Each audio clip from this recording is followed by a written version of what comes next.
The Jake Asman Show will begin shortly. Thanks to all these great Patreon members who help support the show. Get your super chats ready. Jake will be here in just a moment. If you love the New York Jets, this is the place to be.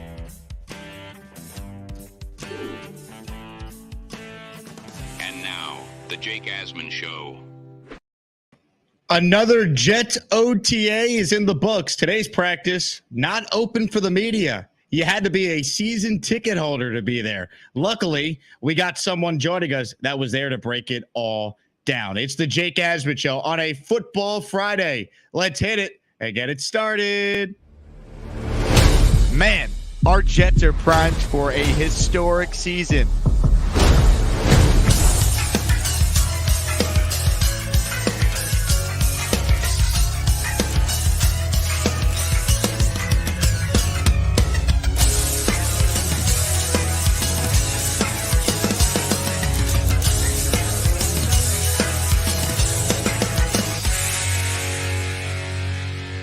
We bleed Jets green each and every day. This is not the same old Jets. We have Aaron freaking Rodgers. We have Garrett Wilson. Let's go. We have Breece Hall. Please subscribe and hit the like button below. Super chat, baby. Cut the line. We have Sauce Gardner. We have Quinnen Williams. The Jets bandwagon is loaded. Now it's time to talk all things New York Jets. It's the Jake Asman Show. Here we go, Jets fans. Welcome in, everybody. If you missed it earlier, a great show with Andrew Fialco, where we broke down Allen Lazard's chances of bouncing back with Aaron Rodgers. But let's be real. The real star of that last show was the big-time reveal of Boomtown's Asmaniac football team. A lot of people got spots. A lot of people were left off. Controversy is abound, and we'll talk more about it, I'm sure, throughout this show and the next couple of shows. Before we bring on today's guest, I'd be remiss as a Jet fan if I don't once again say happy birthday to Joe Willie Namath and, of course, the great Breece Hall as well. But that's not all, Jets fans. It's also a very special birthday for the great Connie Carberg, who shares a birthday with Breece and Joe Namath. Connie, of course, the first female scout in NFL history, a member of our Jet family. So I want to say happy birthday to the great Connie Carberg as well. All right, with that being said, let's bring on today's guest. He joined us last week, the last time the Jets did a season ticket holder only OTA practice. And joining us for the second straight week is a member of the Jet X team, also a diehard Jet fan. Brandyn Pokrass joins us right now. Brandyn, welcome back to the show, my man. And I had no idea that they were even doing a season ticket holder only practice again today. Yeah, it's very interesting how they do it. I'm not exactly sure because there's the two different ways. I think your season ticket rep could contact you, or I think they offered it with the points on the app. But either way, really cool practice once again, and really excited to be here on the show once again. I mean, man, just a lot to get into. You had a great tweet with all your observations, which I'll pull up in a moment and we'll go through. But I'm glad you and the other season ticket holders out there, Brandyn, got some nice weather today. Looked like it was beautiful in Florham Park. Oh, it definitely was. A lot warmer than last time. Sunny right off the bat. There wasn't the scare of, torrential rain showers to ruin the practice. So great environment. Wasn't too hot. Definitely got sunburned a little bit, though. Definitely got to put the sunscreen on next time. But really great practice once again. Shout out to Nicole, who's a big-time Jet season ticket holder, who was your realtor as well. Everyone knows Nicole Asser on Twitter. And she was the one who brought you to this practice today, right? Got to give Nicole some love. Oh, yeah, she's the best. Really appreciate her always helping me out. Help me get this apartment I'm in right now. So forever indebted to her. She's the best. She's awesome, and just shows you how great this fan base is. I want to give some love to Nicole as well. All right, a lot to talk about from this practice. I'm going to start with just your biggest takeaway, and then we can kind of go through some of the tweets you had throughout the practice, and then the recap you posted, which I think is excellent, and everyone should make sure they follow at BPOC24 on Twitter to read the whole thing. But go ahead, give us like the biggest thing that you thought stood out today from this practice. I think it's really interesting. I mean, I could go a bunch of different directions, and we'll probably touch on most of it. Obviously, Garrett Wilson looks like Garrett Wilson. That's been a consistent theme throughout this offseason. But Braylon Allen and Quantez Stiggers continue to show that they're going to make an impact on this team sooner rather than later. I mentioned it last week when I was there that Braylon Allen, he flashed the receiving ability. He flashed the ability to run routes and show me good hands. They took it up another level today.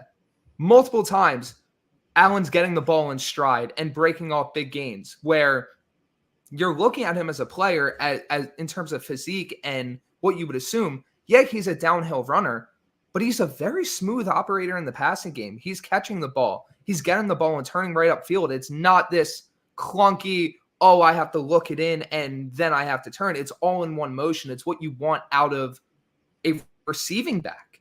So seeing that, it's basically telling me that, the Jets have superstar in Breece Hall. They're not going to lose too much in either aspect of the game when Braylon Allen has to spell him. And it really seems like, and I know we are so early in the offseason, we still have training camp, but it really looks like Allen's going to be pushing to get on the field sooner rather than later. And then on the defensive side of the ball, Quante Stiggers, one of the best stories in the entire NFL draft this past year, he continues to make plays, whether it's being in lockstep with receivers down the field or today jumping a route on a ball from Tyrod Taylor and taking it to the end zone. He's impressing day after day after day. And I'd say the biggest thing with him is it seems like the entire defense loves him already. Every time he makes a play, the entire defensive sideline and every player on the field loses their mind. On the touchdown, it looked like there was 20 people running towards the end zone to celebrate with him. He's someone that evidently is making an impact in only a few short weeks. And it seems like Robert Saleh might have found another one, might have found another defensive guy to turn into a really, really good player. And it looks like he's going to be a guy, as in Stiggers, to really help out the Jets. If they lose a cornerback to injury or for a game, they're not going to lose much of a step. At least it seems like that from the onset. That's great to hear because obviously, if you just look at the future of this team, Brandon, DJ Reed's a free agent. Michael Carter is a free agent. Might be tough to keep both of those guys. Might be tough to keep one of those guys, right? Maybe they only have room to extend one and they got to let the other walk. Stiggers is a guy that if he continues to impress, and it seems like every practice, either a season ticket holder only practice or the ones the media have been allowed at so far, he's making plays. I wonder, it's probably a little too early to say they got a diamond in the rough, but it does kind of sound like we're trending towards him playing a lot bigger of a role on this team than a lot of people realize. Absolutely. And this is a guy that I think he was the CFL Defensive Player of the Year. Like, this is a guy that has proved that in a professional league. And obviously, the CFL isn't the NFL, but he has the talent. The Jets saw that he has the talent. And being in a room with Sauce Gardner and DJ Reed and Michael Carter II, and even a guy like Brandon Echols, he's going to be getting the best teaching in terms of the coaches, because the Jets have great defensive coaches, and the best learning experience from the guys in that room. Whether the Jets decide to keep MC2 or Reed and move on from the other, it's looking more and more like they're going to have a guy that's ready to step up, just like you said. Great to hear about Stiggers. Obviously, great to hear about Braylon Allen as well. Once again, there's been, I think, 4 practices now that we have like eyewitness reporting on. The 2 you've been at and the 2 the media has been at so far. There'll be 3 open for the media, I believe, next week. I got to check my PR email from the Jets. But it feels like in all 4 of the practices, the 2 players from this rookie class that continue to impress is, of course, Stiggers and then Braylon Allen as well. So talk more about him, what you saw from him out there. He just looks very comfortable in the offense already, which is impressive, right? He looks decisive hitting the holes on the ground. He looks like he knows what he's doing once he gets the ball in his hands as a receiver. It's a very advanced feel for a guy that's only 20 years old, for a guy that doesn't have experience in the NFL yet. And this all changes once the contact comes into play. How does he look when he's actually getting tackled? How does he look when he actually has a defender ready to hit him? We're not going to know that until it actually comes. But from where we are right now and having the information that we have right now, he's been extremely impressive. He's probably been, as you said, one of the most impressive players out of anybody on the Jets so far. They got a real steal in him, potentially. There's no doubt. And look, what do you think it means for Izzy Abanikanda? Because obviously, not only did they draft 2 running backs, but earlier this week, Tariq Cohen was added to this team, and he was making some plays today. I saw you wrote. So your thoughts on what you saw from him and obviously the crowded running back room. I mentioned it last week, right? The running back room is going to be one that I watched the entire summer. And it's already really interesting right now because the 2 main guys that rotated in with the first team, and obviously this can all change. It's early in the summer. Guys can rise up the depth chart. Guys can fall down the depth chart. But it was a lot of Allen and Isaiah Davis. And Davis looks good too. He might not be able to show the flashes so far that Allen has, but he's shown burst. He's shown quickness. He's shown that same decisiveness that it seems that the Jets value in their running backs. But then Tariq Cohen's getting snaps above Izzy already. He got a few snaps with Aaron Rodgers today. He got snaps with Tyrod Taylor. He's getting the ball in the passing game. He's getting the ball in the running game. And he looks explosive. He looks like he can still break a run to the outside. He looks like he's still shifty. And then you look at Izzy, right? Still not looking as decisive with the ball in his hand. There was an occasion where I think he might have run into the back of an offensive lineman on a handoff. There was an occasion where he dropped the ball that he should have came up with, right? He is not working at the same level in terms of reps, what team he's working with, and just production that these other younger backs have shown already. And for that to be said on May 31st, basically June, when all the rookies are going to have is more time to get acclimated, and all Tariq Cohen's going to have is more time to get acclimated, I understand that people see the talent in Izzy. And he still has potential to be a good player. He has the speed, all-world speed, I might add. He has the ability to impact the game in multiple facets. But if he's not going to pick up the running style that the Jets want, if he's not going to simply produce in the way the Jets want, and you have Breece Hall, and you have Braylon Allen, and you have Isaiah Davis and Tariq Cohen showing things already, you're looking at a guy that might have his roster spot in jeopardy. And it seems crazy to say that for a guy that was drafted last year. But that's the reality of the NFL sometimes. How many times do we see a guy that we think is going to be an impact player, whether it's drafted in round 3, 4, and 5, and all of a sudden he's cut in year 2 because they found someone else that stepped up to take his production? We might be looking at a situation similar to that with Izzy. Well, that's why they say you take a round 3 to 7 running back either every year or every other year, Brandon, because you just never know what type of player you could find. And Douglas agrees with that philosophy because since he's been the Jets general manager, there's not been a single draft where they haven't taken a flyer on a running back. Now, there's different levels to it. Breece was obviously not a flyer. They traded up to get him. He could have been a first-round pick easily and would be in a redraft. But every other year, this is a general manager that likes to draft running backs, and maybe they finally hit on one of these late-round guys and Braylon Allen. Yeah, absolutely. And like you said, taking running backs every round. We saw it with Michael Carter. Michael Carter was the 4th round pick, and everyone thought he was going to be the guy. Yeah, he was good as a rookie. People forget. Exactly. But they trade up for Breece Hall because, like you said, you draft one every year. And even with Breece Hall, they drafted Izzy Abanikanda. And Izzy, for whatever reason, might have fallen out of the graces with the coaching staff, didn't show in a very high level of production, but I thought he was decent in his time last year. Didn't matter to the Jets. They picked 2 running backs this year, Braylon Allen and Isaiah Davis, and then signed Tariq Cohen.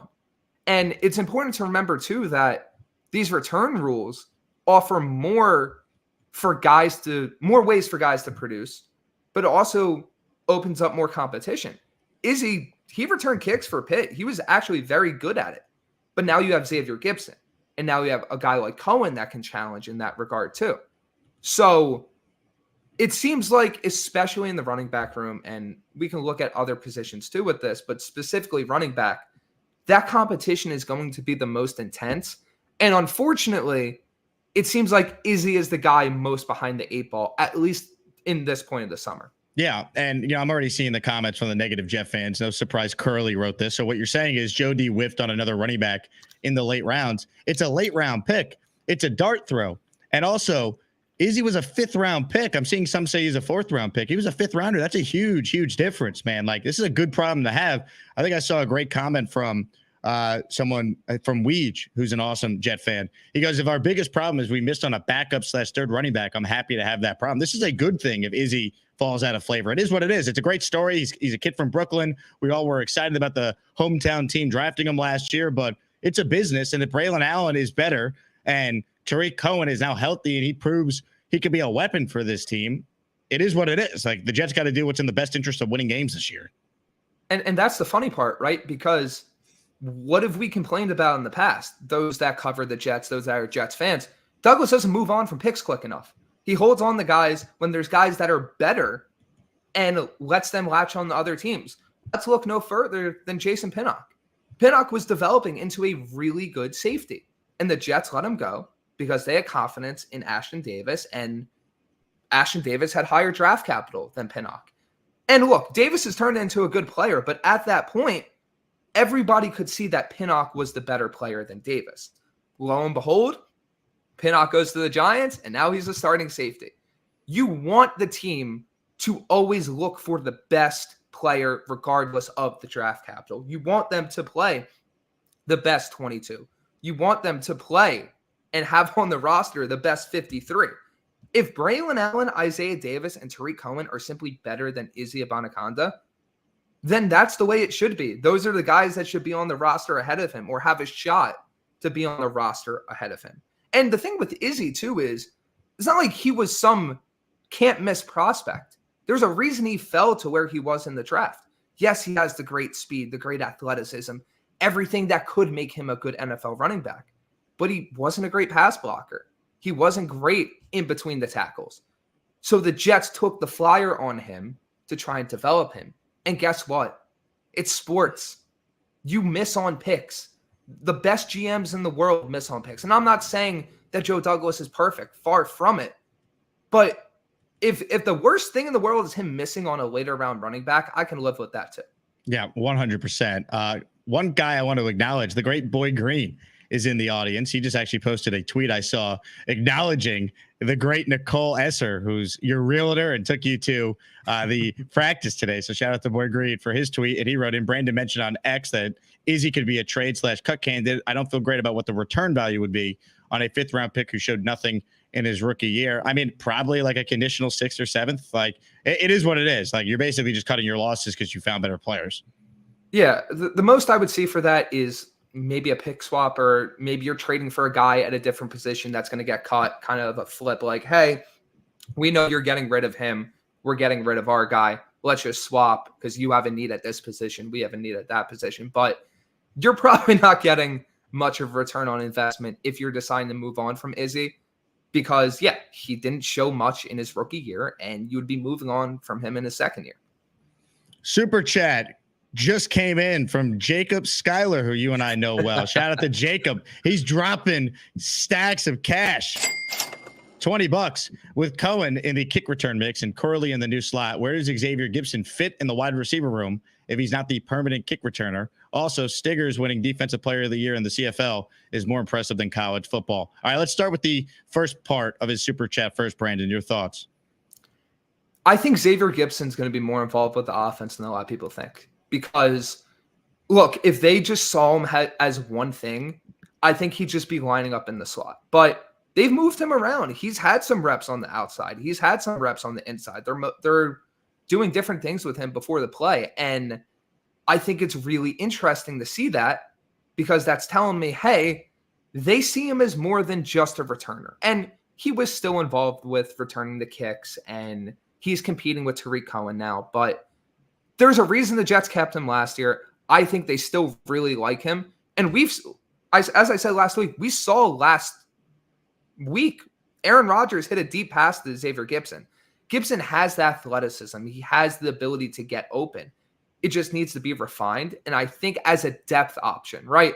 We're not talking a top 3 starting wide receiver, but as your wide receiver 4, maybe wide receiver 5, I think that's a perfect spot for Xavier Gipson. And I think he could be really good in that role for the Jets. Well said. Well said. Mother effing Chew says, thanks for having Brandon on. I'm now a regular reader of his. Great reporter.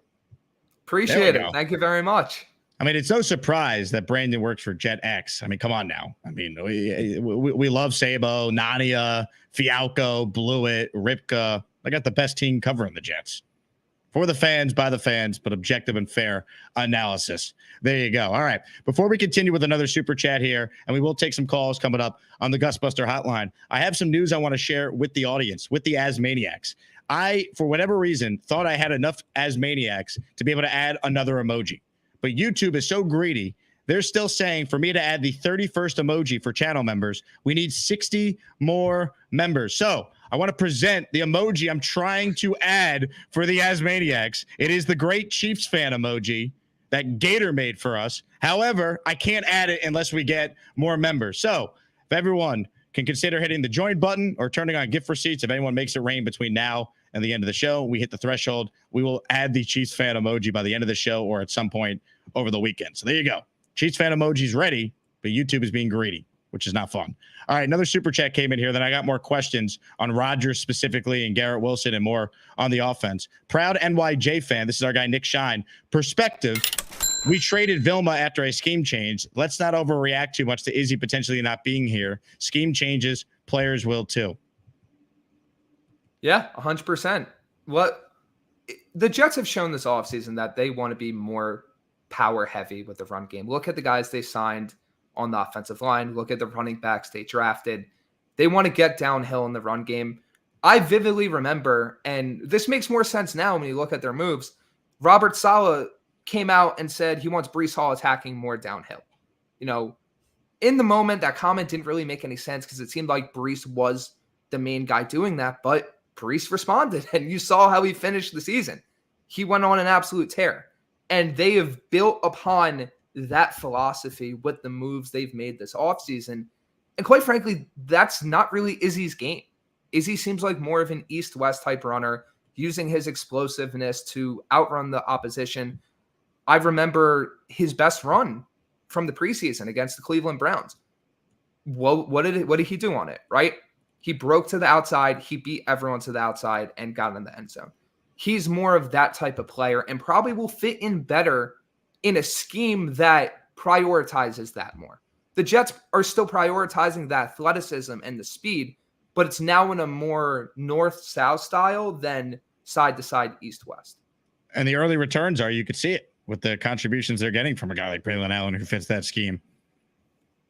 Absolutely. We're talking with Brandyn Pokrass, folks. Sorry, I already screwed it up, Brandon. I'm telling you, I'm going to get the name down. Brandyn Pokrass at BPOC24 on Twitter. I bring up your name. I bring up your Twitter because I want to pull up the tweet that you had with all your other observations here. We've talked about some of these here, but we'll go full screen and kind of look at it together here. So we covered the Garrett Wilson having a big year, open every play. We talked about Stiggers. We talked about Braylon Allen. I want to talk about the fact that when you're watching this offense, you noted that there's lots of motion, condensed formations, and you're interested to see if there could be more changes. What did you notice today, and what are you referring to versus last year when it comes to the offense?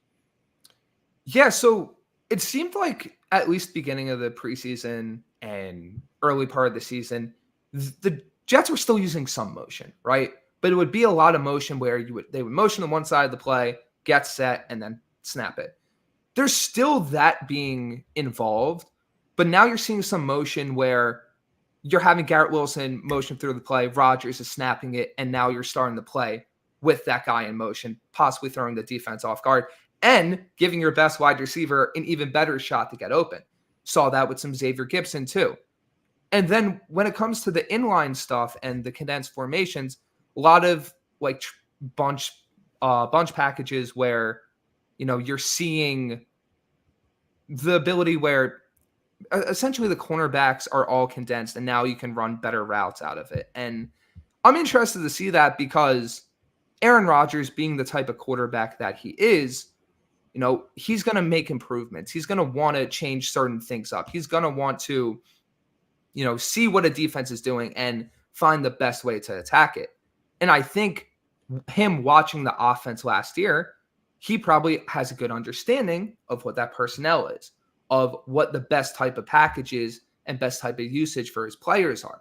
I think a big part of that, for example, would be Allen Lazard. Lazard, when he's on the field, seems like he's being used a lot in the slot.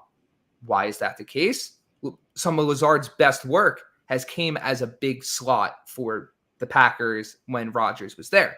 And some of the best plays Lazard made today is when he was starting from the slot and getting open against a guy like DJ Lazard Reed. made plays? Whoa. He made a few, but then he had a few screw-ups, but it was like an up and down day for him. But that's like an example where using a more condensed formation might give a guy like Lazard, who has a bigger frame, a bigger body, a better opportunity to succeed. Putting Garrett Wilson in motion, who already is great and lethal right off the snap, might cause even more issues for defenses trying to cover him, because now you're not able to get hands on him right away. He's already in motion. So it's those types of changes that, maybe they're not the biggest things in the world. Maybe it's a few tweaks here and there to help the offense. But what other changes have they made? What other things are they going to add to the offense to make it operate at the best capacity possible?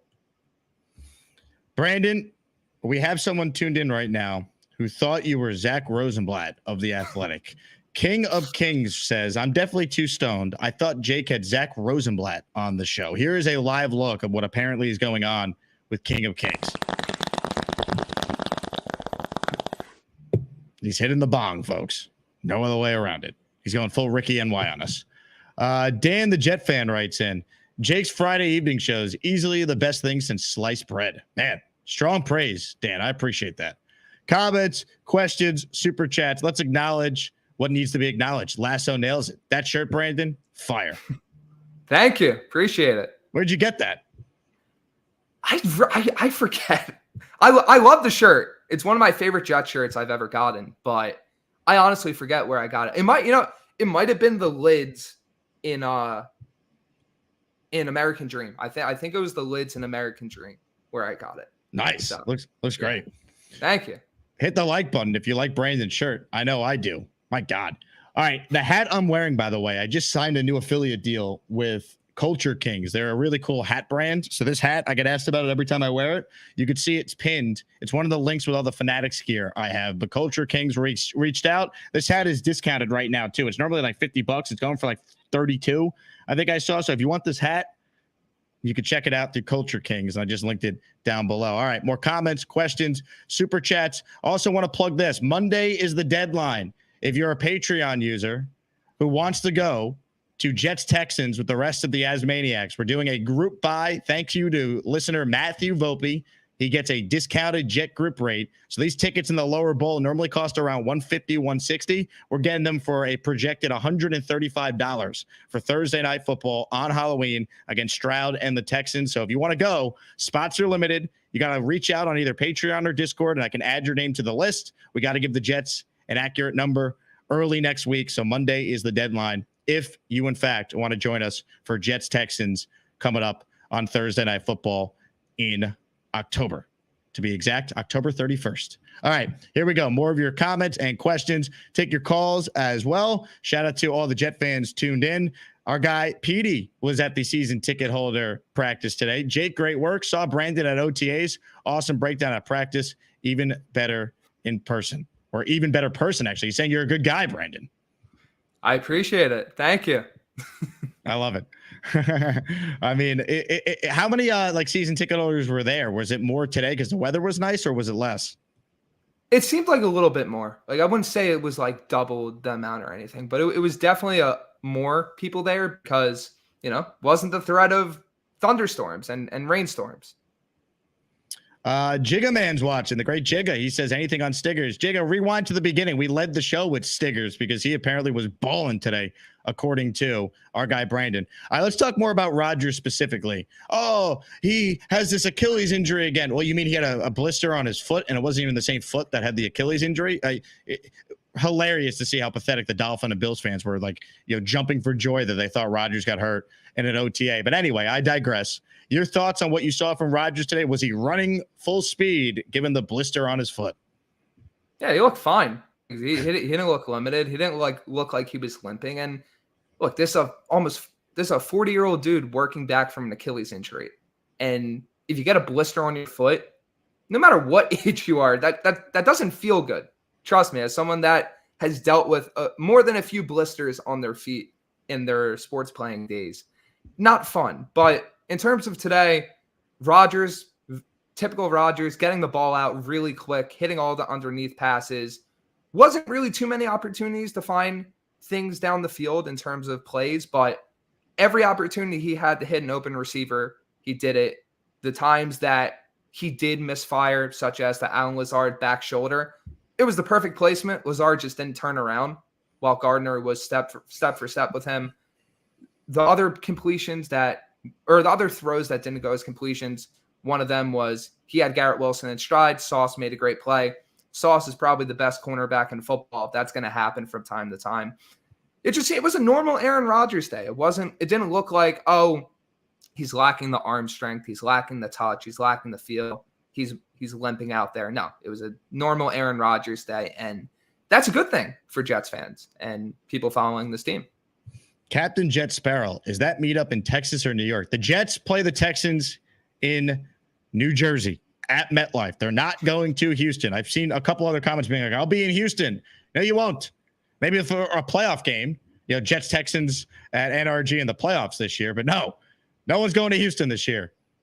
The Jets will host the Texans. That is the Asmaniac group buy. We'll do a meetup in London. We'll do a meetup in Miami as well, but we're doing a group buy for the Texans game. So I want to clarify, and you have till Monday, if you're a Patreon member, to message me on either Patreon or Discord so I can add your name to the list so we can give the Jets an accurate head count on how many tickets that we need. All right. Comments, questions, super chats. The Gusbuster hotline is open, and joining us right now is a man who was on the Asmaniac football team but wasn't here earlier to react. The great Daniel Murphy starts us off. Hello, Murph. What's going on, Jake? What's going on, Brandon? What's up? How are you? Good, guys. Busy. Just clocked out of work. Got to take a kid to a baseball game. But I did want to call in. Shout out to Boom. What a great list. What a great writer he is, man. Some of those little, subtle things he had in there, like Snowball, like ice in his veins, Snowball, like these things. Like, what a guy, man. But I was very shocked to hear wide receiver. I wouldn't have expected that. But with the Malachi Corley thing, I'm all about that. That works out. I'll run through somebody's face. I don't care. And Bonesy dishing it out. That's. We lost you. The Bluetooth in the car, Murph. Yeah, Carly can't be the lead cheerleader, but she could be the equipment manager since she always has all the, the shoes and has everything decorated nice and stuff. That'll be nice. We have a lot of swag on the team. And what else was it? Oh, Johnny. Not everybody knows Johnny has a boxing background, so he could be like our Darius Leonard or Shaq Leonard punching that ball out. I'm calling 9 forced fumbles this year for him, man. But I appreciate you, Boom, putting me on the list. That was awesome, man. What a great list. And one of the snubs I wanted to mention, Hennessy Heisman. Oh, good I one. thought he'd be a good DN candidate, But anyway, shout out. A party after every win too. Absolutely. I'll get down with some Hennessy too. So, all right. But yeah, that's all I had. I just wanted to shout out Boom, shout out everybody on the team, even the people that were snubbed. We'll have reserves eventually. We're working on it. Murph, excellent job. Yeah, the team was released earlier in the first show. We had Fialco on also. Of Jet X to break it down. We needed a film expert. So check that out. I timestamped it in the first show of the day. If you want to go back and watch it. Let's see. Andres writes in. He's been an Asmaniac for 2 months. Offense scores 10 a game. I'm seeing 12 wins. Defensively, Jets are scary. I think type of defense Eagles had in Super Bowl were Jets chasing sack records. The offense needs to score more than 10 points a game. That's worse than last year's offense, Andres. Do you mean they need to score? I don't even know what he means. I mean, I would say realistically, the Jets need to score at least 21 to 24 points per game to have at least a 10-win season. If they score in the 24 to 28 range, which is possible, we're talking about division champions, 11 or 12 wins. At that point, they won 7 with the 32nd ranked offense in a lot of categories last year. Rodgers, the stat I always give Brandon, is 81-10 when his defense allows 20 points or less. I mean, that to me is the formula. Yeah, I mean, everyone remembers the iconic 1st to 20 quote. Well, that offense better be getting more than 20 because, with all the talent you have on there, whether it's Rodgers or Brees or Garrett or Mike Williams or the offensive line or Malachi Corley, so on and so forth, you better be scoring at least 10 a game. You better be scoring at least 17 a game. It's a team that should be able to get 2 touchdowns a game. And I understand that you're going to face good teams. You're going to face good defenses. But the way you built this team, you're built to beat those good defenses. And you have a quarterback, when you have an elite quarterback like Rodgers, that's how you beat the good defenses. That's how you put up the 20 points a game, like you said. So I think that's the number you got to shoot for. It's got to be 20 or higher. And if you do that, the Jets defense should be able to take care of a lot of the rest. Gator wants to know, is that London game being played at MetLife? God. Super chat from Carl Johnson. Hey, Jake just left Circa. Put $700 on the Jets winning the AFC at plus 1,300 today for Namath's birthday. Hopefully that pays for my Super Bowl ticket. I'm bad at math, but what would that be? What would that pay if that hit at plus 1,300? Let's see. Am I crazy, or that would be? No, I'm bad at math. I'm not a great math guy either, to be honest. So you don't just do 1,300 times $700, do you? I don't think you do that. I don't know how to someone calculate these odds in the chat. Someone smarter than me can do that. I talk about football. I don't do math. That's why I went into sports broadcasting. Anyway, some breaking news here as well. Mr. Bonesy is reporting that Bobby has a blister on his ass named Allen. So we'll have to ask Bobby about that to confirm. It's about 9K, says Nate. And Nate's smart, so we trust Nate. Nate's actually on the line right now. Michael's actually saying 91,000. Is it 9,100? No, I think it's 9,100. I think it's 9,100. I'll ask Nate. Nate, what's the math here? Nate? Can you hear me? Sorry. The old internet delay, Nate. There it is. Can you hear me? Sorry. There it is. It's times 13. So yeah, 9,100. Okay. There we go. What's up, Brandon? How are the I'm good. How are you doing? I was excited seeing your observations at practice today. I was on the Stiggers train last week, and like the fact that he made a play and he's in the end zone. Jake, I know I talked to you yesterday or 2 days ago at some point about Michael Carter versus DJ Reed, who's priority. I know you were on the DJ Reed train. So I've kind of been feeling around Jetsland. I guess I want to ask the chat too. Are we more like Michael? Because we can't sign 3 cornerbacks. We can't sign Sauce and Reed and MC2. But now we're seeing Stiggers too, obviously an outside corner. Now, do we have a new answer today, Jake? Is it still DJ Reed for you, or like I'm in the Stiggers can slide into CB2? Also, like you said, did he run Rookie of the Year or Defensive Player of the Year in CFL? I think it was Rookie. I think he was a Rookie of the Year. Either way, Rookie of the Year, but it's a little early, Nate. Let's see the pads come on before we anoint Stiggers as QB2 or corner 2 for next year. No, I'm all on the Stiggers train, CB2 next year. He covered 65-yard wide field in CFL. He covered a 20-yard end zone.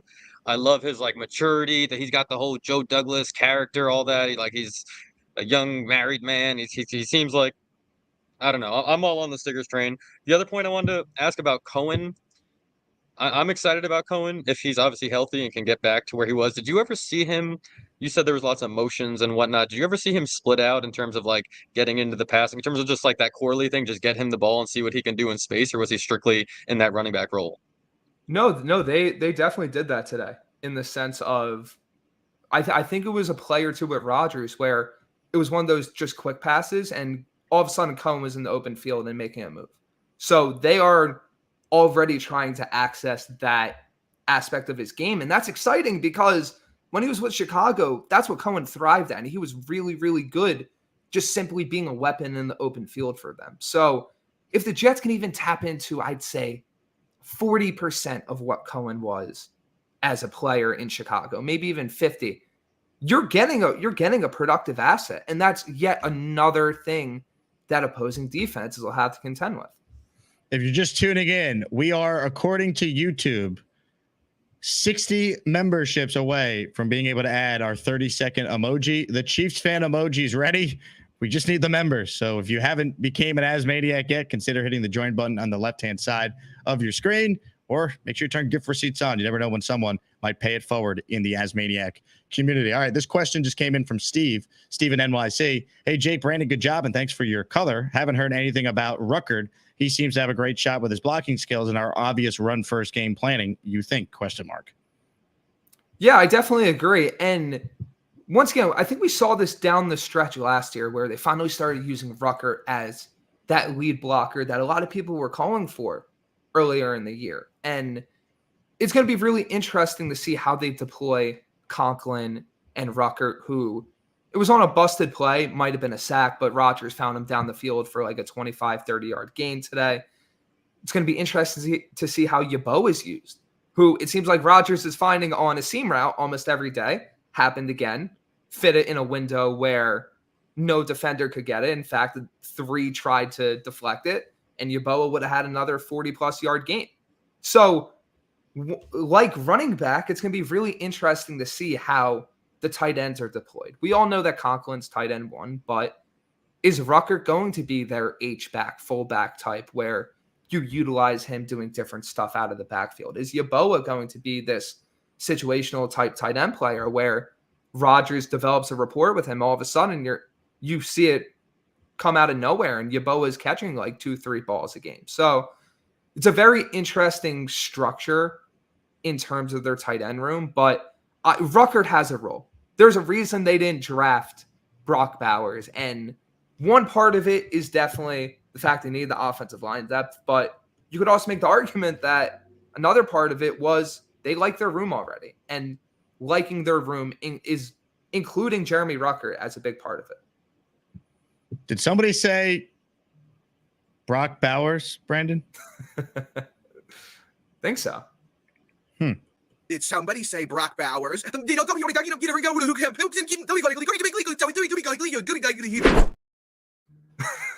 All right, next up on the Gusbuster hotline is Gary. Hello, Gary.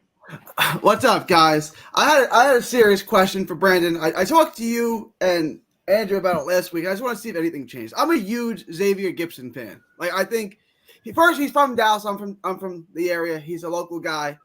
He walked on to Stephen F. Austin, which is a little nothing school. Then opening day, he returns the punt for the game. I just love Xavier Gipson. And Jake and Fialco told me he was safely on the team. I'm just looking at the roster. All right, you got 5 receivers ahead of him.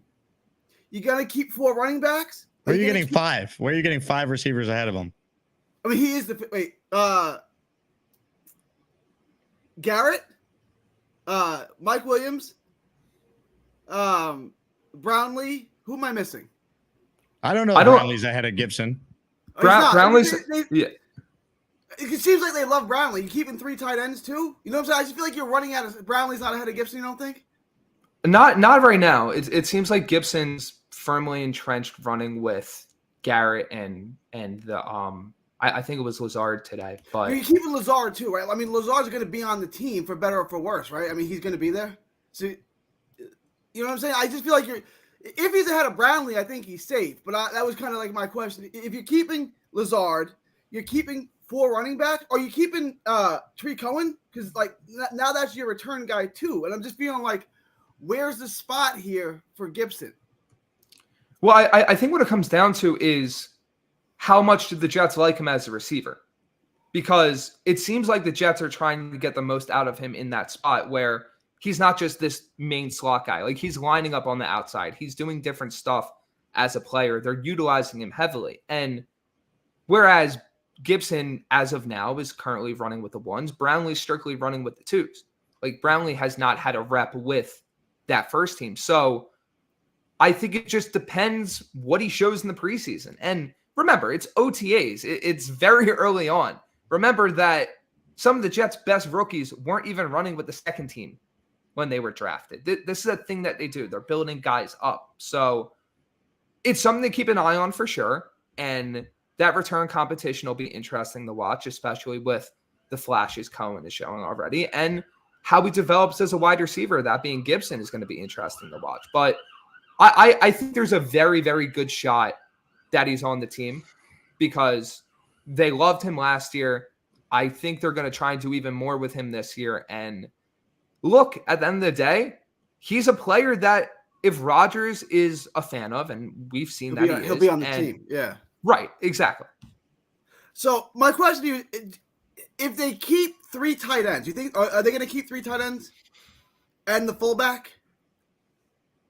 I don't think they're going to carry a fullback. Like I'm not sure if that's in their plans, because you have a guy like Rucker in that who can potentially fill that role, where now it's not necessarily a fullback, but it's a tight end that can be used in that role. And then you have a Yeboah that is your technical backup tight end in the case where Conklin gets injured. But we're so far out that you're not going to know. And this, it's something I keep coming back to, but I feel like for good reason, where you're not going to know till the pads come on.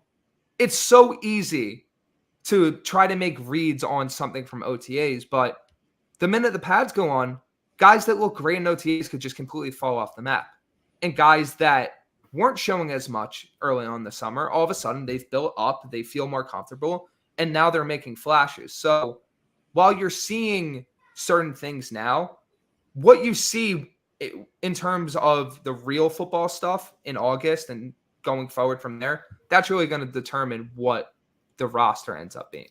That was kind of my last question, right? Like if I'm in a fight camp, like a pre-camp with a fighter, and he looks sharp early, that's great. That's awesome. It's going to be a good camp. If he looks like trash, well, I'm really not that worried about it because we're so far out. I mean, at this stage, how much of it is just getting in shape, shaking off the rust, and how much of it is like you better look good right away if you want to compete for a job?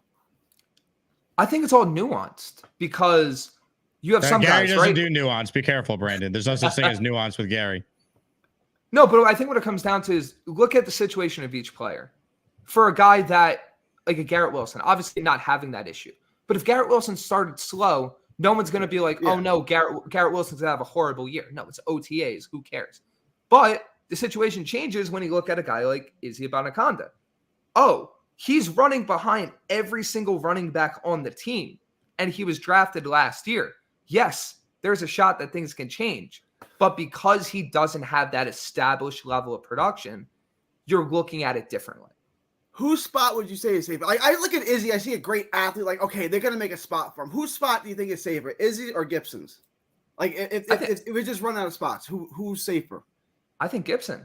I think Gibson 100%, because Gibson's already shown that he can be that return asset. And with the new rules, a guy as shifty and explosive as Gibson might be extremely valuable, even more so than he was last year.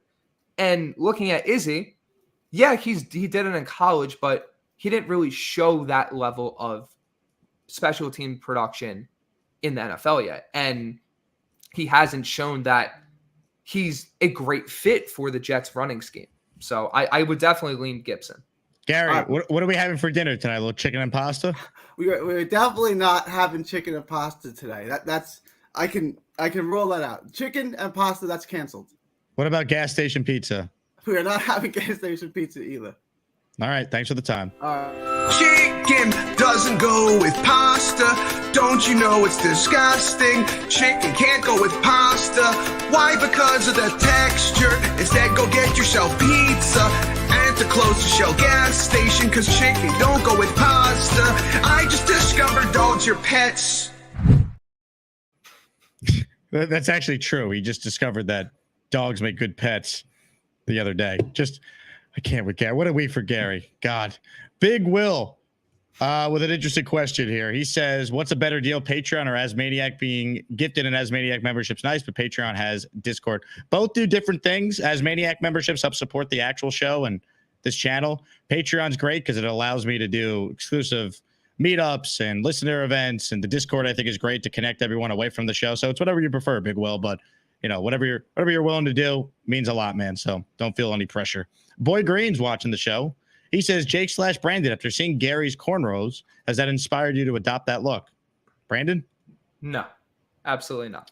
Yeah, me neither. Here's the thing with Gary.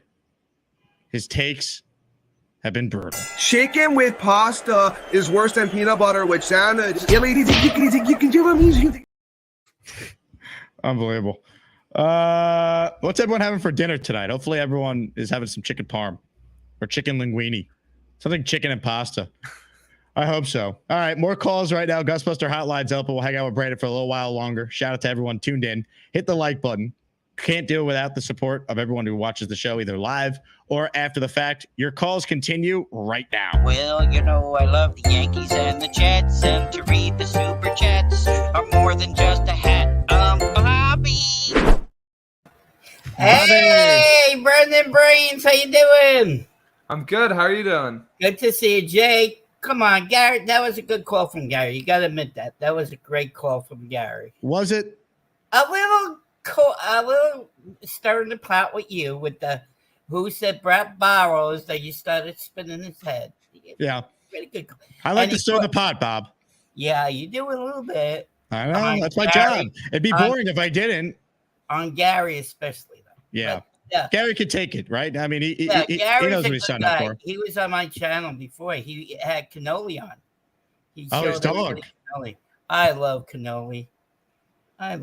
You seem like a big animal guy, Bob.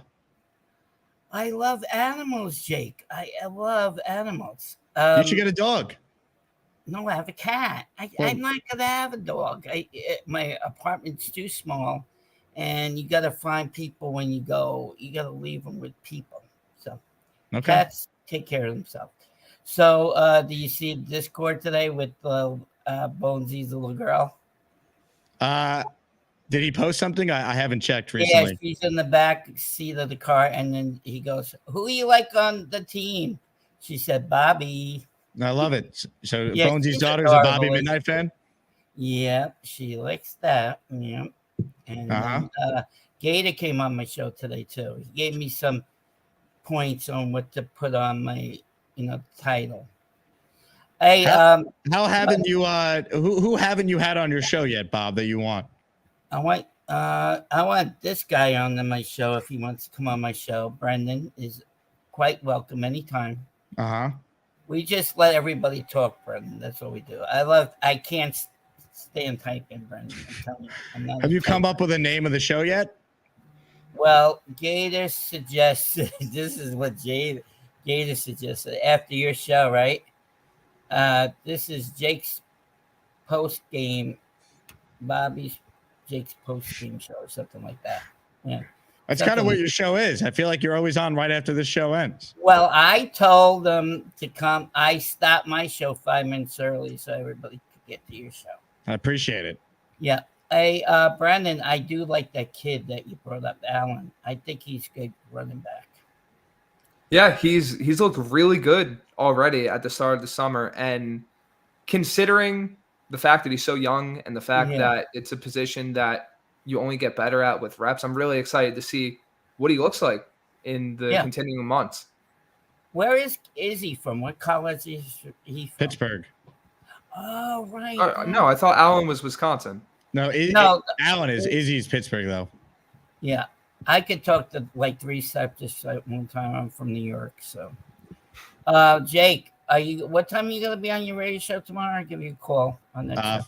4 to 8 Eastern on Mad Dog Radio, Bob. Oh, Mad Dog. He's a nice guy who answers the phone in the back. Well, it's definitely not Mad Dog. Well, no, I know that. He's probably he has a day off on the weekend. Hey, Bobby, repeat after me. I can do good that. Afternoon, everybody. Yeah, I can do that. You want me to do that? Yeah. Welcome everybody to today's show. This is Jake Asman with give me his name again. Oh God. Oh, I'm sorry, kid. Okay, Brett, do that again. I'll do it one more time. Do it one more time. Brandon, I'm sorry.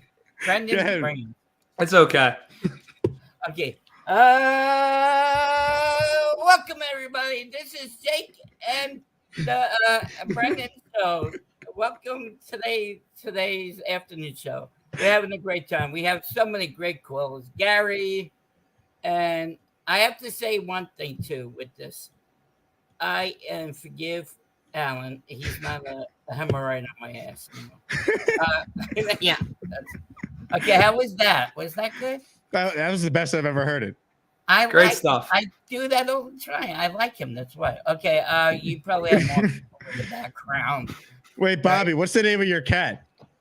Nyla. You know what movie that's from? Lion King. Right. And then my diabetics doctor is Simba. I love it. Yeah, I do too. I thought that was cute. All right, so I'll let everybody else come on because What time is your next show? I don't know. I gotta have dinner. I actually am having chicken tonight. Let's go with pasta. Yes, with pasta. Excellent. Yes. Okay. All right. Thanks, Bob. Chloe, you're not gonna be on tomorrow during the show, right? I might be on tomorrow morning. Stay tuned. Oh, one more thing before I leave. Do you hear who's gonna collaborate together? Paul Green and Connor Long start on Monday the 17th. That's great. Yeah, 9 o'clock. It's like in nighttime because he has no school anymore. Then he's gonna end it up in like August. Paul told me this morning everything. Me and Paul are good friends now. All right, so I'll let you go. I got a big map, Brandon. I'm sorry. It's all good. Thanks, Bobby. Well, Okay, bye, guys. I'd love to talk and hate to type. Jake, when is your next show? Alan is a cartoon character. Bobby. What a call. Jay Quest asking a very important question. How many hours does Bobby stay in that chair? It's a lot of hours. Let's see. Ricky NY Super Chat cuts the line. Then we get back to the calls. 2024, we will not be stopped. AFC East champs, JETS. I hope so. The big fella wrote in, if Carly calls in, I will gift 10 subs. Well, big fella, time to pay up. Carly has, in fact, called in. You guys are all welcome. Whoever the 10 are. Hold on. Once he gifts it, that means we'll be 50 members away from a new channel emoji, the Chiefs fan emoji. It should be the Carly emoji. Well, I mean, you got to earn that. I called in. You can't just call in once and get an emoji. I'm here. Read your comments. They're all begging me to join. I joined. I'm here. Well, hold on. 10 gift memberships have officially come through. Let's go. Bang! Bang! Yeah, I hear a lot. Is that your apartment that with the cops? Yeah, that's me. It's all the sirens outside. Well, Carly's in the city too, so I wasn't sure. All right, I'll give you a long.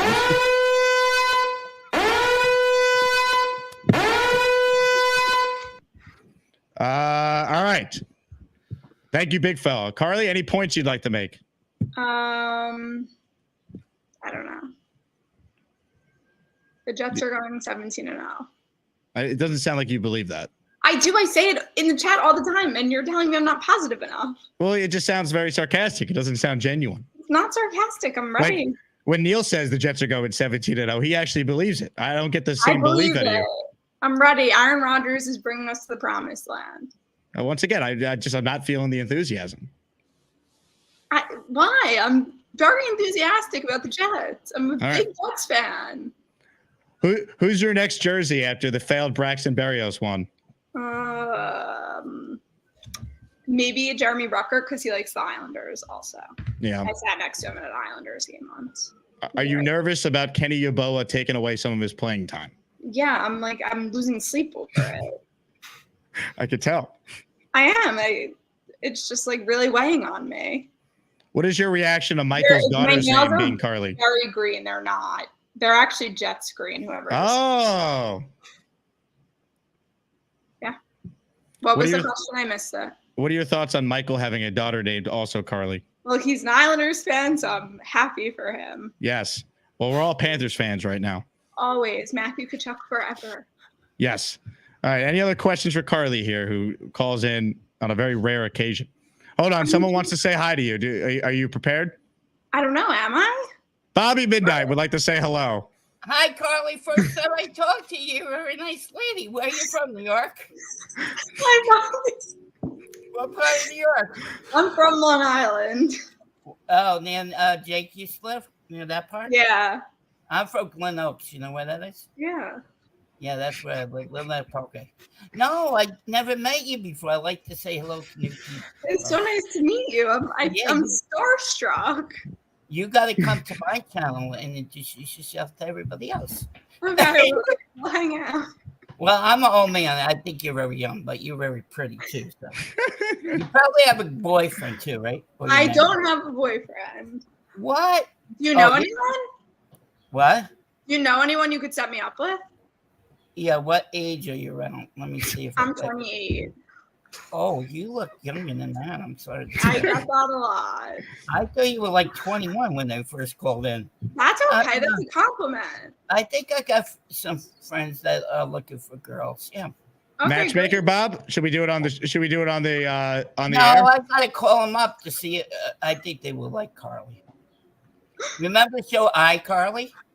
Oh, everyone brings that up to me every time they meet me. iCarly. Brandon, be nice. She's a pretty lady, isn't she? No. Bob. Carly, did I embarrass you? No, it's okay. I love it. I look Yeah, like like really, you I'm too. really greasy. Like I need to wash my hair. This is No, you look A+.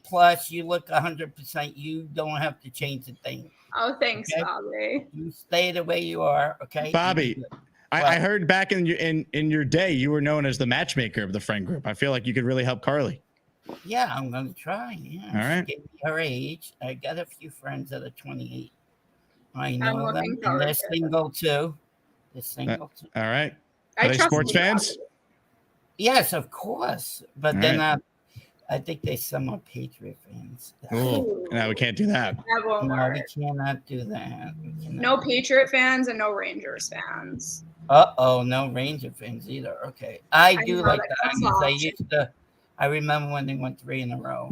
Yeah, I'm an old man. I tell you, I go way back, Carly. Bob, excellent job out of you. Okay, thank you very much for having me to say hi to Carly. Absolutely. Carly Okay. loved it. Hi, Carly. Have a great day.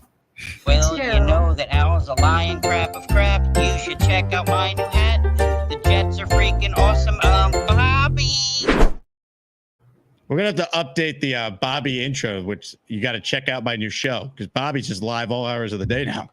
Anyway, any final thoughts you have, Carly? What are your thoughts on Bobby Midnight being a matchmaker for you? I hope it works out for me. Me too. That'd be nice. We'll broadcast it on the show. What is this? The Bachelor? Yeah, Bachelorette?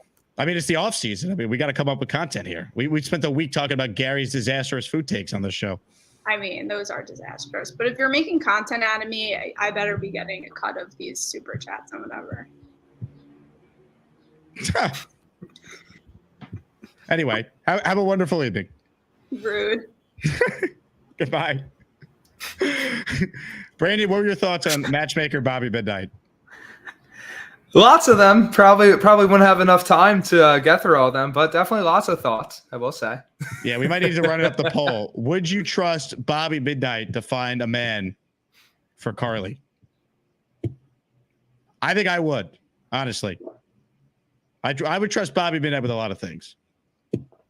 Let's see. I want to make sure I didn't miss any legitimate questions. This is actually a real football question. I'll let you go, Brandon, because you've dealt with enough nonsense today. Boy Green writes in, is another quarterback addition coming? Rodgers 40. Tyrod will turn 35 later this offseason. Jordan Travis is hurt / rehabbing. Peasley's unproven. Might need another arm to get through offseason. I'm actually surprised they didn't just bring Simeon back as a camp arm. He knows the offense. He's got some familiarity with the players that are on this team. He could at least teach Jordan Travis, who's still rehabbing. I don't know. Simeon, I think, is unsigned. Like, they did go 2-1 with him. That's the only thought I have. I mean, have you seen anything from Peasley in camp? Because he's the guy getting the third string reps with Travis still sidelined. I mean, Peasley's, he had a few cool plays where it was just like he got through his progression, checked down. He tried pushing the ball down the field a little bit. He looks like UDFA. You know, he looks like a guy that is fighting to make a roster. And maybe if he improves, he can be that third string type guy. But I think if they add a quarterback, it's going to be in August. It's going to be, all right, is Jordan Travis ready? If not, we're going to sign another guy. Because I think what they're probably hoping for is Travis is healthy enough to take those third string reps during training camp. And if he isn't at that point, then you probably see them sign another guy. Certainly possible. Before you go, Brandon, are you ready to experience a D's Nuts explosion? A what?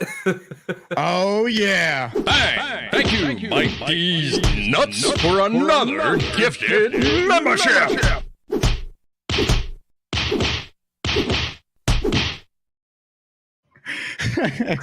You hear your name called. D's Nuts coming through. David Hall Jr., Ivo DeNicholas, Gerard Malign, Adam Cavender, Edward Perez, Mike D's Nuts. But that's not all. Ladies and gentlemen, Rick Kent, no relation to Clark. 5 more memberships. Boom, let's go.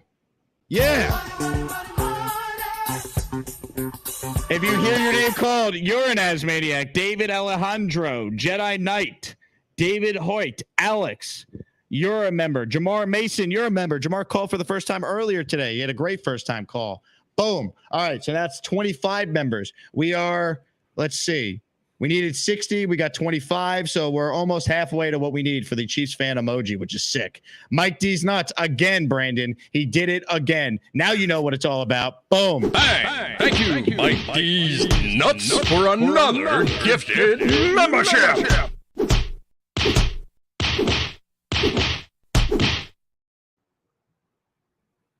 It's raining memberships here on a Friday. C. Laws, Frank Yeager, James Bender, Julius Pimpin 101, Jeff Grossman. You were all officially as maniacs. All right. Brandon, great job. Once again, tell people where they can find you and read your work and follow your coverage of the Jets. Yeah, so make sure to follow me on Twitter at BPOC24. Make sure to follow everybody at Jets X Factor, and make sure to check out the website. Great content every single day. And thank you so much again for having me on. Love this experience every time, no matter how unhinged it gets. It's the best. And can't wait to be back again. Brandon, this is kind of just the show at this point. You know, this is normally what happens at this point. It's great. At this point, if we just had a conventional show where we only stuck to sports, that'd be rare in the off season. I love it. It's awesome. Brandon, great job, man. Thanks so much for coming on. And make sure everyone checks out Brandon's work at JetX. Does a great job. Thank you. Have a great night. Brandon, check it in. All right, folks. Mike D's Nuts. He's making it rain memberships. 10 more memberships. 10. Hey, thank you, Mike D's Nuts, for another gifted membership.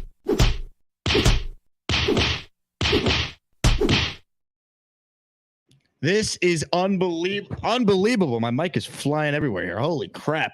A Fungus Mungus, Bubs 52, Brendan Cherry, Mac Daddy, Mr. Oskmoski 3, Jet Mom Callie DeRoyd, Mr. Swag McMuffin, Fendi 007, Edward Caban. You are all channel members. Boom. That's 35 members. We need 60 for the latest Chiefs fan emoji, which was made by the great Gator McCluskey. All right. Comments, questions. I'll leave the phone lines open. Big fella says totally worth it. He got us rolling with 10. And all we had to do for that one was get Carly to call in, which actually happened. Let's see. It'd be nice if Hawk could, I don't know, maybe gift the membership, considering the fact he owes us 23 more. He's gifted 2. Zach Wilson threw 25 career interceptions, and yet Hawk has not gifted a single one. So here's what we're going to do, Hawk. We're going to send you to the hole, and maybe when you come out, you'll gift some memberships. Now look what you've done. Hawk, no more protection from the Asmaniacs. Had to pull you out of the chat and cast you down with the sodomites. Some time in here will feel like you've been run over by the lane train. You understand me? You catch my drift? Give him another 24 hours to think about it.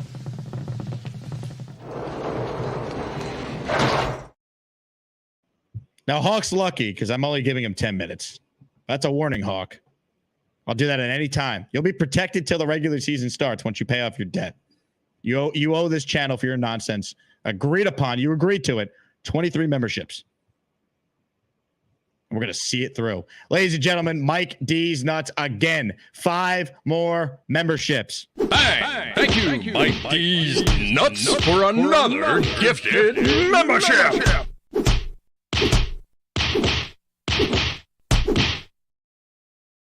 Unbelievable. Lucas M., Roy Spence, Tyler Muldoon, Gary Klessler, Matt Massian, You were all, as maniacs, were 20 away from Chiefs fan emoji being added either during the show or right after the show. More calls right now. Sneakers the Boots on line 1. He's up next. What's up, Sneakers? What's going on, Jake? I love the positivity of all these Jet fans saying that Allen is going to be not all pro, but Pro Bowl. Stiggers is going to be Pro Bowl. We're living high life in the OTA land. So shout out to the Jet fans. That time of year, baby. Absolutely. We've got nothing better to look forward to. Is that a country jersey? That's awesome. Absolutely, yeah. Got to rep him. I noticed you said about him on your show, Joe B. So I had to bring it to the table. So yeah, dude, I tried to get him on because he's a coach. I think it's at Limestone he's coaching, or he's coaching somewhere. And I reached out and I never heard back from him. I was trying to get him on last year. Oh, that'd be an impressive poll if you can get him. I'd love to tune into that show or interview. Just want to give a shout out to Boomtown with that list. That was phenomenal. Obviously, we can pick and choose a little bit of some spots that could be played for somebody else, like with Hawk being on the team. I don't think that he should be on the team. At least he's being a little bit dishonest with his membership giving. You know, like linebacker is a loyal position, right? Like you got to be one of the heart and souls of the defense, and you're faking out memberships. You're putting Zach Wilson on a pedestal. Not really a spot for him. I do think though Gary should be on the team. He did get snubbed a little bit. I think he'd be a good strong safety and then move Rat Diddy to that linebacker spot and kick Hawk off. But Hawk should not be on the team. He has not called in the last like 2 calendar years. He claims he did when I had 300 subscribers. I have no idea if that's true, but if I take his word for it, that's still way too long ago. I got 37,000 now. Yeah, exactly. Business is booming. But I just wanted to say for Gary, the reason why I put him at strong safety is because, I mean, he's a loyal guy in terms of his takes. He never backs down. There he is. He never backs down, but he's also always up for a fight, and he'd be willing to punch that ball out in the middle of the defense. But his takes do suck, just like his body ball skills would, just like Jamal Adams. So the stuff he says, he comes out. Oh, my God. Gary, what are you doing? Gary. Oh. Gary. Oh, he just sits on hold in the green room. I should charge rent. Gary. Give him that New York rent pay. Please. I could use some help subsidizing my rent now I'm back in New York. Good God. But I want to just vouch for my position as a long snapper. I played center and long snapper in my youth football and high school time. So I can get that at least done and then play as the emergency third string backup if we ever have a Giants game where we lose 3 centers in a game. So that'll be my role to fill. Sneakers, now that we know that you have long snapping experience, I would argue for you to be added to the team in that role. Yeah, I've been playing since I was a little kid. Love this team. Big football fan, and can't wait to see you guys in week 3 against the Patriots. If you're going to be down in Jacksonville, I'll be at that game too. So shout out to the Jet fans. Hey, Sneakers, excellent call. Appreciate you. Hey, Gary, are you there? Gary? Oh, my God. Gary watched the show an hour behind the show. I'm just hearing Bobby talk to Carly right now. Look at that. I can hear the show. Hey, Gary, when you see this, maybe don't leave your computer in the green room on. All right. Mike D's Nuts. Super chat alert. Membership alert. Boom. Hey, thank you, Mike D's Nuts, for another gifted membership.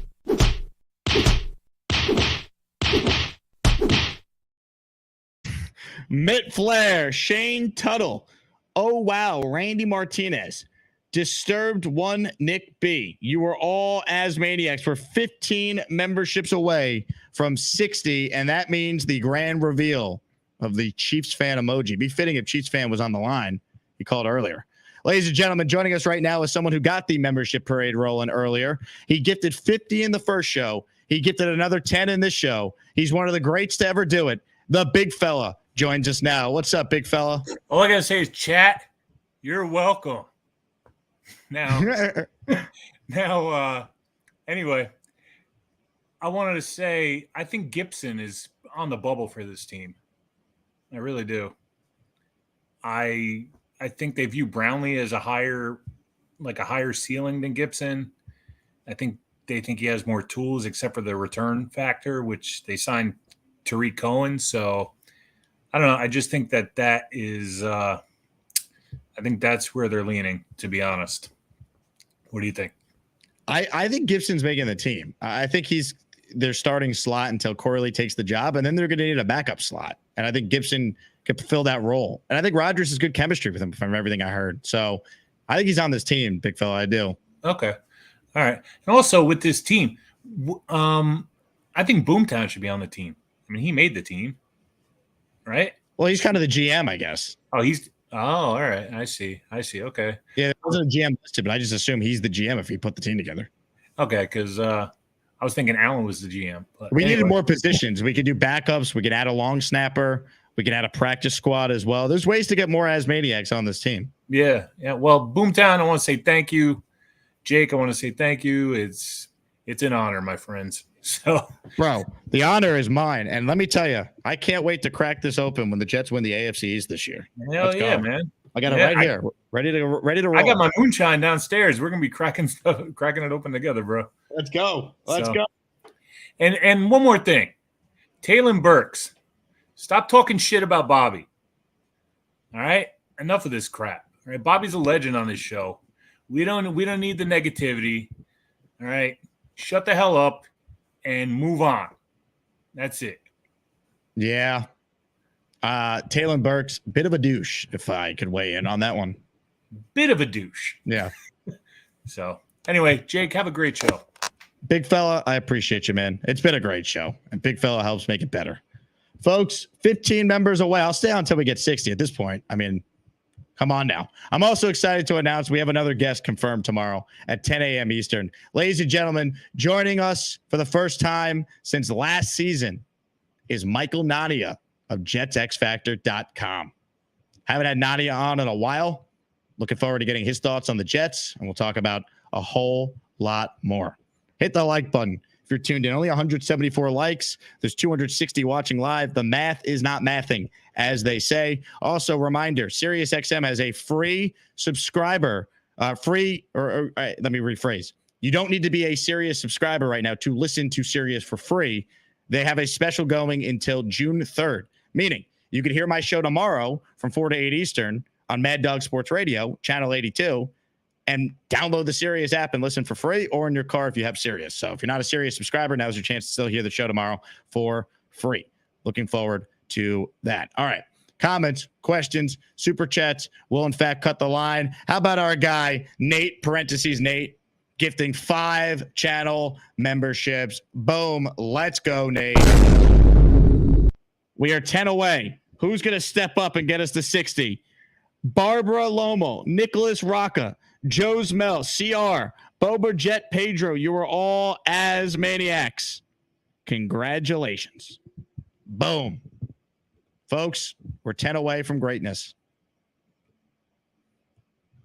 We're 5 away from greatness. FPP has just given the gift of an Asmaniac membership to 5. Count it. 5 more people. Money. ADR, Anthony Wright, Nick Dow, Big Bunda, Orlando Arriga. You are all channel members now, courtesy of FPP. FPP is not even a Jets fan. He's a Packers fan. Watches more Jet content than Packer content. Unreal. Thank you, FPP. All right. We're close. Hit the like button. Shout out to FPP. Very nice gesture, man. Really appreciate it. Let's see. Boomtown says, I heard Nadia lost his head a few months back. Yeah. It's back on, though. I can confirm. Alan says, Michael Nadia, seriously, that's nap-worthy. You know what, Alan? I learned a long time ago. If you don't have something nice to say, you know, maybe keep it to yourself. Now look what you've done, Alan. No more protection from the Asmaniacs. Had to pull you out of the chat and cast you down with the sodomites. Some time in here will feel like you've been run over by the lane train. You understand me? You catch my drift? Give him another 24 hours to think about it.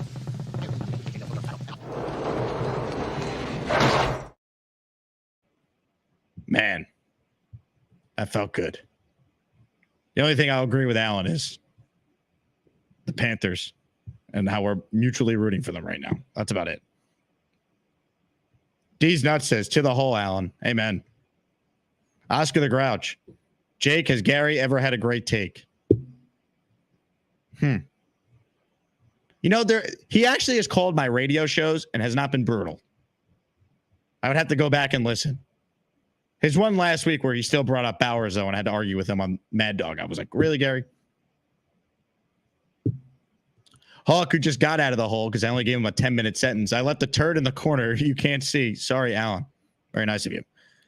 Ladies and gentlemen, we have done it. The big fella, he's gifted 60 memberships in one day, folks. He has spent $300 nearly on channel memberships for the people. Holy hell. Best audience in sports. We have hit the threshold. We have hit the 60 mark. If you hear your name, you're an Asmaniac. Michael Caslin, David Gerard, Jason Sparks, Matthew Grainer, Jet 41.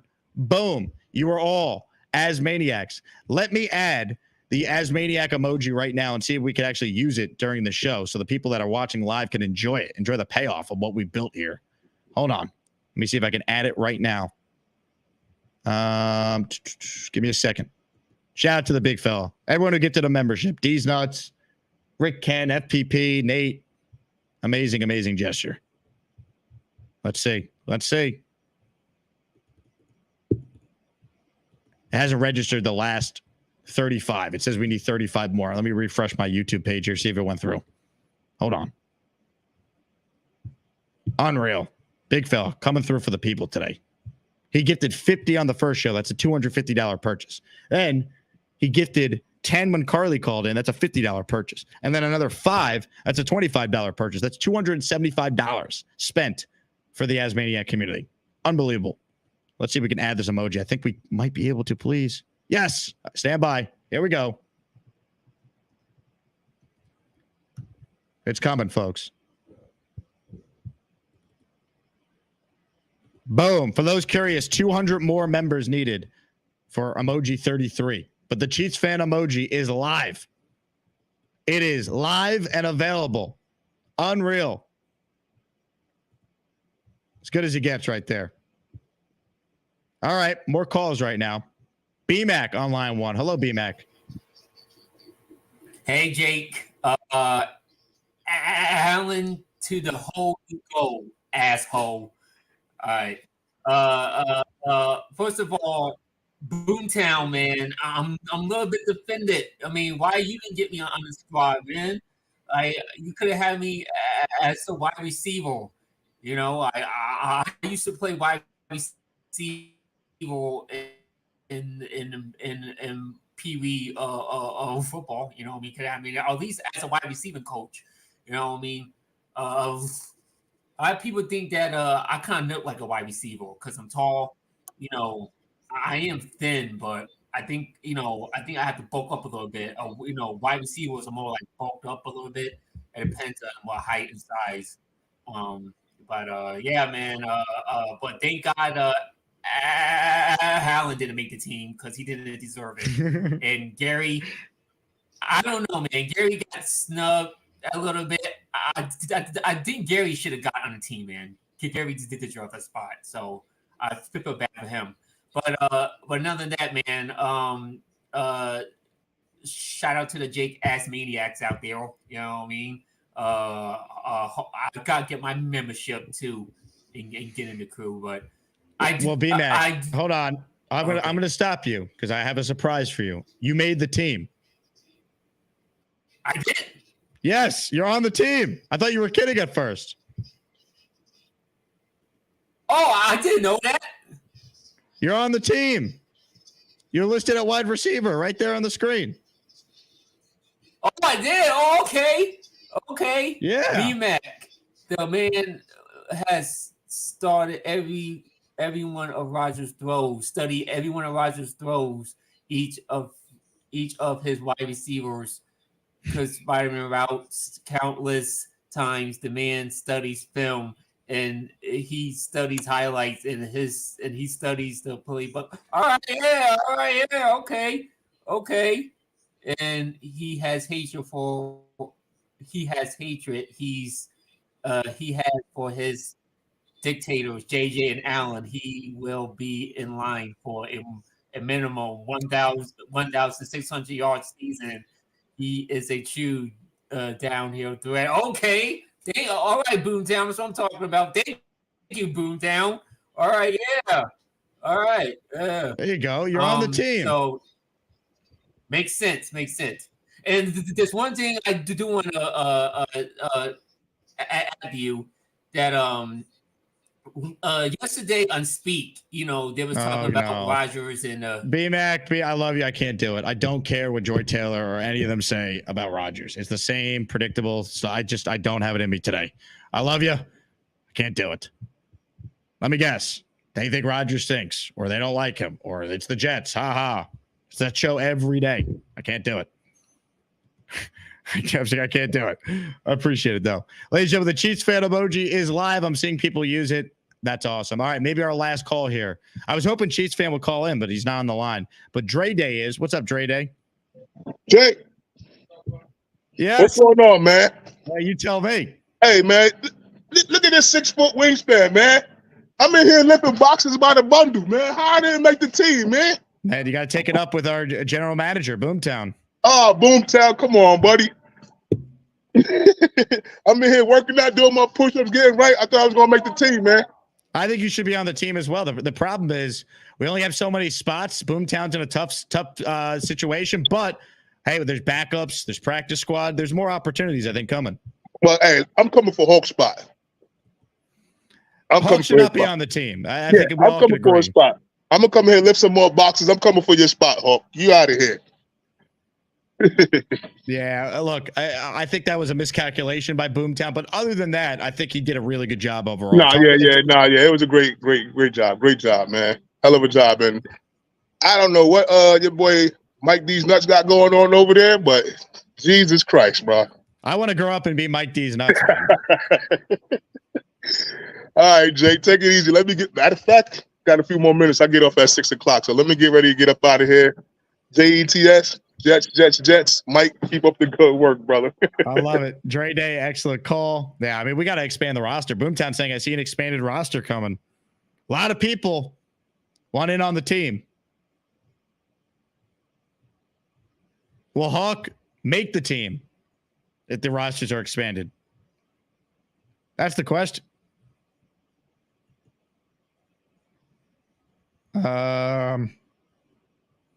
Gator writes in, Dre Day could be center. I'm getting PTSD from thinking about bending over next to Chiefs fan with Bonesy's hand in my ass. Yeah, that's a little graphic, but all right. Tom writes in, second team all as maniac and honorable mention. See, Tom doesn't call, but if we were just doing this based on who the wittiest commenters were, Tom would be on the team. Omar Ochoa has gifted a channel membership. It's not too late, baby. And it went to GB Jr. Congrats, GB Jr. You are an Asmaniac. That's 61 channel memberships in this show, which now means we are, according to YouTube, 199 away from our next emoji, which is insane. That is what I'm being told. Unreal. Bernard says, still love you, Jake. We love you too, Bernard. I just can't deal with Joy Taylor today. All right. Vibes are too good right now.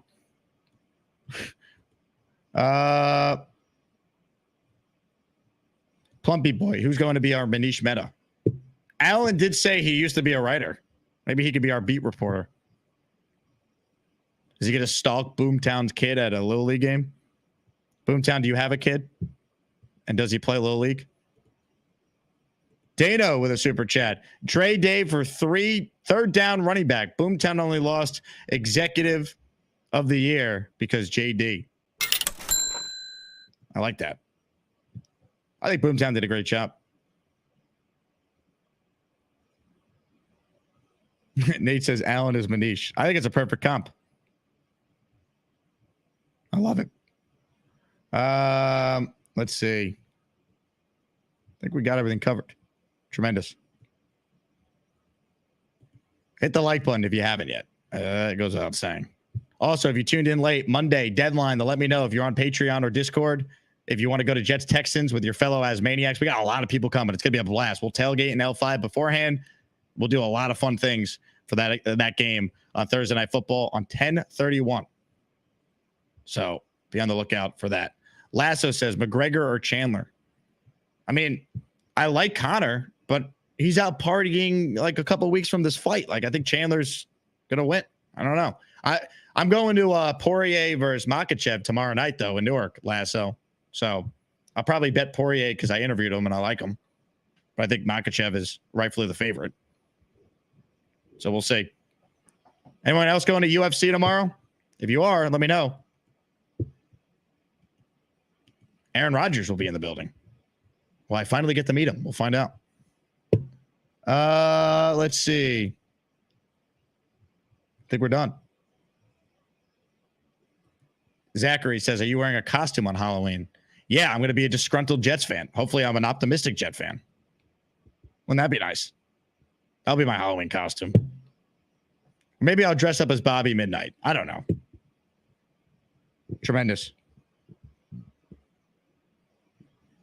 NY Jets Florida says, go to Bobby's show after Jake.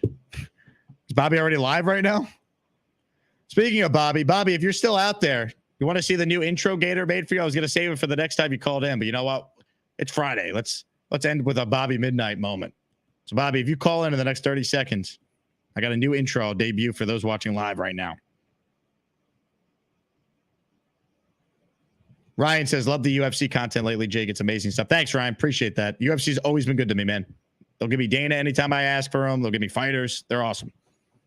Love the UFC PR people. They know how to promote their league, their sport. I don't know. Bobby's still here. Bobby's letting the fame of his new show get to him. Normally he just sits like Gary on hold. Hey, Gary. Gary?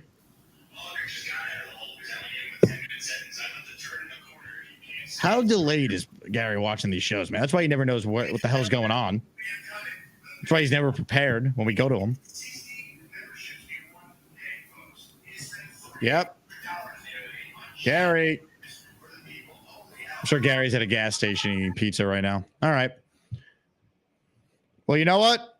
I won't play the Bobby intro because we'll save it to surprise Bobby unless he calls in right now. Ladies and gentlemen, Bobby has in fact called in. Hit the intro. Well, you know I have my own YouTube show. If I'm awake, I'm going live. Unless Jake has a show, Bobby.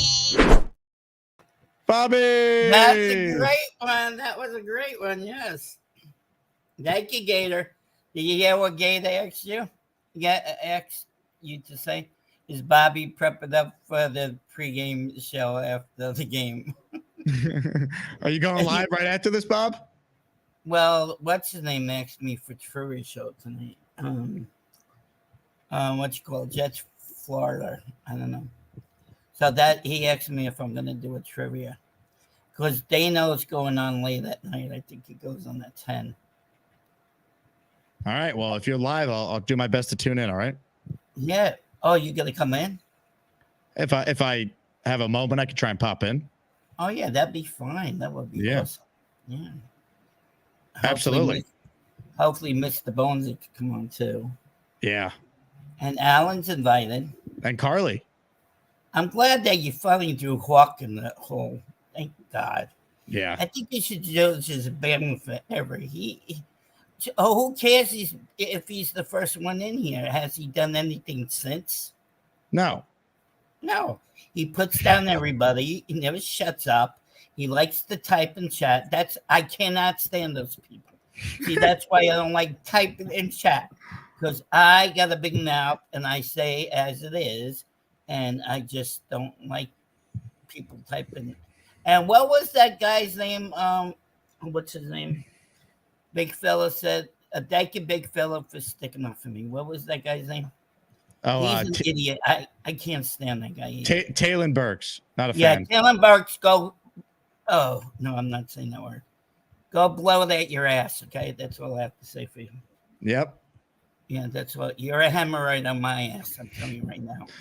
That I see his comments all the time, and I'm very pissed off at that guy. I don't know. I think you should throw that guy in the hole too, and maybe him and Hawk, make get arrangements and go out on a date together. They can hang out with the Sodomites. Yeah, the Sodomites. That was a good movie. Who is the one closing the door? Who's that? That's Gator. That's Gator? Yeah. Oh, okay. I thought it was somebody else. I thought it was the actor in the show, the movie. I saw the movie. That was a good movie. Great movie. All right. So thank you very much, Gator, for doing that again. All You right, had to Bob. see when he came on my show the first time. He was next to his microphone going like this. Yeah, so have fun. Oh, yeah. Who is that guy you're having on tomorrow at 10 o'clock? Michael Nadia. Do I know him? I don't think I have met him. He's a big fan of yours. He knows me? Yeah, he watches the show. Do I know him? Maybe you've seen him before. I know Faria. I know that guy. I don't think I met Mike. No, I'll be on tomorrow night. Yeah. All right, we'll talk to you soon, Call Bobby. you in tomorrow night at 4 to 8, right? You said? 4 to 8 on Mad Dog Sports Radio. Yes, I'll be there or be square. All right, Okay. can't wait, Bobby. Talk to you soon, all right? Tomorrow. Yep. You got it. Well, I have my own YouTube show. If I'm awake, I'm going live. Ballistic has a show. Bobby. The great Bobby Midnight. Great job, Gator, with the new intro for Bobby. All right, that's going to do it for me. Thanks to everyone who watched this week. Incredible week. Nadia tomorrow, 10 a.m. We got some big guests I'm working on. We gave you Joe B this past week. We've given you current Jets, former Jets. I will have a huge announcement on which current Jet is expected to be at the Long Island meetup I'm hosting in Hicksville on June 20th. So I'm excited about that. Join the Patreon if you want more information on the Long Island meetup. It will be announced there first, and then will be posted to the Discord, of course. So I will talk to you guys soon. We didn't hear from Neil today, so why don't we go back in time and play maybe one of the greatest Neil calls I think I've ever seen. I'll talk to you guys soon. JETS, Jets. Jets got to get this offensive line figured out. Because it doesn't matter who we have on the center, because these assholes can't hold the line. I don't think the fuck. I think there's a little fire over there. Hold on. Or Jake, I might need you to call 911. Oh shit. Oh, Jesus Christ. What the hell's going on here? Oh my Lord. Oh Jesus Christ. Oh.